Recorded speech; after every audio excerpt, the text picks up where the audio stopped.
и другите плати во јавниот сектор, но тоа да биде постепено, да биде со сигурност и да има, значи, стабилна економска рамка.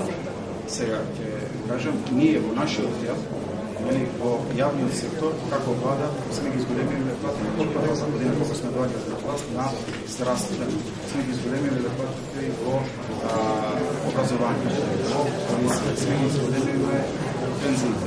Значи, ние со нашите вработени, односно со вработените во јавниот сектор, односот да имаме со договор на социјален диалог и сме ги решавале со договор и работодавачите, ние сме таму да им излеземе на пресет на двете страни. Имате предвид дека ние гледаме целата слика, имаме во предвид сликата на сите граѓани, имаме во предвид сликата на вработените во јавниот сектор, каде што сме решили да имаме во предвид и сликата на вработените во приватниот сектор. Ако приватниот сектор бара владата да ги плаќа придонесите, дали ќе ги плати?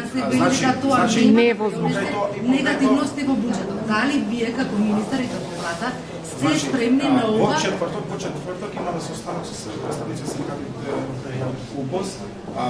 Идните денови ќе имаме состанок со ќе имаме седница во Дом социјален совет, каде што ќе бидат присутни, најверојатно и синдикатите и работодавачите, што ќе произлезе од таму, кој предлог ќе биде, ако биде прифатен од сите чинители, односно од сите членови на Дом социјален совет, ние како влада, односно многу луѓе, како што го кажа во мојот говор, таа бројка околу 85.000 биле не пријавени во Агенција за вработување и нормално дека оние плаќаа казни според тоа однесување.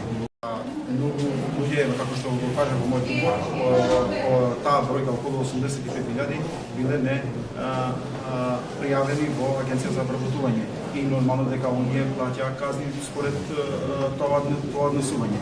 Во Агенција за вработување. Ама има и приватни агенции кои што исто тие приватните агенции за да ги вработуваат, односно посредување да бидат, да ги пријавуваат лицата што треба да бидат вработени, кај ќе ги пријавуваат? Во Агенција за вработување.